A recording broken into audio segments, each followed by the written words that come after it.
When Sir Ernest Shackleton set out for Antarctica back in 1914, his goal was huge: be the first person to cross the entire continent on foot. Well, spoiler alert, he failed. But in that failure, he pulled off something so much more incredible. This isn't just a story about some old-timey exploration. It's one of the greatest survival sagas ever told. It's really a masterclass in leadership and the psychological war against complete and utter despair. Just try to put yourself in their shoes for a second. You are stranded in the middle of the Antarctic. Your ship, your only connection to the entire human world, has just been crushed and swallowed by ice. This quote from crewman Tom McLeod just says it all, doesn't it? Absolute hopelessness. And that was the soul-crushing reality Shackleton had to somehow conquer, not just for himself, but for 27 other men looking to him for answers.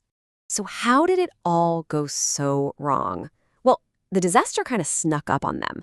In January 1915, their ship, the Endurance, got completely frozen solid in the ice of the Weddell Sea. For 9 long months, they were basically prisoners, just drifting wherever the ice pack took them, hoping for a thaw that, never actually came. And then the pressure from the ice just got to be too much, and it started to splinter the ship's hull like a toothpick, forcing them to abandon everything. And you just have to wrap your head around the amount of time we're talking about. It's staggering. From the moment that ship got stuck to the second they finally set foot on something that wasn't frozen water, 497 days had passed, almost a year and a half. They literally watched their only way home get crushed and then sink beneath the ice, leaving them totally, completely alone. So here's the thing you've got to understand. Their biggest enemy wasn't the cold, it wasn't even the lack of food, at least not at first. It was the crushing emptiness, the nothingness. You've got 28 men, completely cut off from the world, no way to call for help, and zero reason to believe anyone was ever going to find them. The real battle, the one that truly mattered, was going to be fought in their own minds. So how in the world did Shackleton even begin to fight that mental war? Well, he knew right away that his first enemy was the poison of idleness. After they left the ship, they set up what they called Ocean Camp on a big, stable-looking ice floe. But here, with absolutely nothing to see but ice in every direction, despair could have taken root and just destroyed them. And that just raises such a fascinating question for any leader, right? When your team is facing this endless, seemingly pointless situation, how do you manufacture a sense of purpose out of thin air? How do you keep 27 other guys from just giving up? Shackleton's solution was just brilliant. And so simple. He enforced a rigid, almost military-like routine. Every single man had a job, every single day. Didn't matter what it was: hunting seals, maintaining the camp, mending gear, you name it. The task itself wasn't the point. The routine, that was the point. It created this sense of normalcy, a reason to get out of your sleeping bag in the morning. It was a direct assault on the depression that was threatening to swallow them whole. But a routine can only get you so far. There was a much bigger, much more terrifying problem starting to loom: actual starvation. As the weeks dragged into months, their supplies started to dwindle down to basically nothing. Just think about that. Your entire daily intake is one biscuit, some watery milk, and a little smear of meat paste. And this wasn't just about feeling hungry.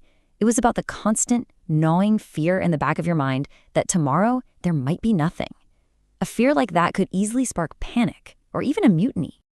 This puts Shackleton in a totally impossible spot. What do you do? As a leader, when the honest-to-God truth is so horrifying, it might just shatter your crew's will to survive. Do you tell them? Do you let them know just how close to the edge you all really are? And this is where we get to his most audacious and probably most controversial tactic. He lied. He straight up lied. Shackleton deliberately and repeatedly misrepresented how much food they actually had left. He'd project this total air of confidence, telling them they had plenty, even when he knew, deep down, that they were on the absolute brink of starvation. This was Shackleton's big gamble. He understood that this whole battle, this fight for survival, it was going to be won or lost not in their stomachs, but between their ears. He figured a starving man who still has hope might just make it, but a well-fed man who's given up, he's already gone. So preventing that psychological collapse became his #1 job. So after months and months of just drifting, the very ice floe they were living on finally broke apart, forcing all the men into 3 tiny lifeboats. They had this absolutely harrowing journey through the ice and waves to finally reach land, a barren, uninhabited rock called Elephant Island. But believe it or not, their ordeal was nowhere near over. Can you just imagine the emotional whiplash? This incredible feeling of relief. You're on solid ground for the first time in over a year, mixed with this crushing despair. Because you're still hundreds of miles from anyone or anything. You're safe from the ice, but you are just as stranded as you were before. Now, to get help, they had to cross a stretch of ocean that is, without a doubt, the most violent on the entire planet, the Drake Passage. We're talking about waves the size of a 4-story building. It's a literal graveyard for modern ships, and they were planning to cross it in a tiny 22-foot lifeboat. So Shackleton comes up with this plan that is just, it's audacious, it's bordering on insane. Here it is. He would leave most of the crew behind on Elephant Island. Then he'd take a small team of 5 men and try to sail 800 miles to the whaling stations on South Georgia Island. And if they somehow survived that, they'd still have to cross a range of unmapped, glacier-covered mountains to get to the other side where the help was. I mean, each step of that plan was basically a death sentence. And this is the absolute definition of leading from the front. Shackleton didn't just send his men into the storm. He led them on the most dangerous part of the journey himself. For 17 days, they were just hammered by storms, constantly soaked to the bone in freezing water, and always just one wave away from being swallowed by the ocean. And miraculously, they made it. After landing on South Georgia and then making the first ever crossing of its insane, treacherous mountains, Shackleton stumbled into the whaling station. But his fight wasn't over, not even close. Now he had to go all the way back for the men he'd left behind. And this part of the story, it's just incredible.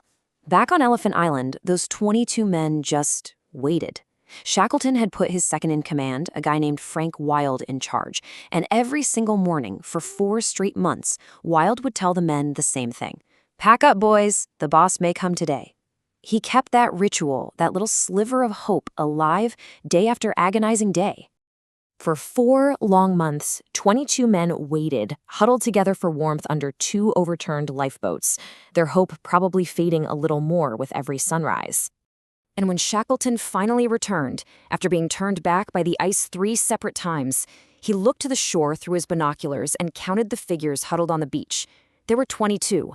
His persistence was just off the charts. By now, the Antarctic winter had set in, and the pack ice was nearly impossible to get through. But Shackleton begged and borrowed and finally got a ship from the Chilean government, and on his 4th rescue attempt, he finally broke through, sailing into view of the men who must have thought they'd been abandoned forever. So let's just look at the final score. The expedition had 28 men. They were stranded for nearly 2 full years in the most brutal, unforgiving environment on this planet. And the number of lives lost? 0. Not a single one. This wasn't a miracle of luck. This was a miracle of leadership, of teamwork, and of an absolutely unbreakable will to survive, all orchestrated by one man. Shackleton's story really forces us to ask a pretty fundamental question, doesn't it?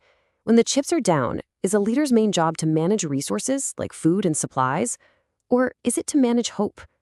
His journey seems to suggest that when absolutely everything else is gone, the last and most critical resource you have is the belief that tomorrow can be better. And maybe that is the true meaning of endurance.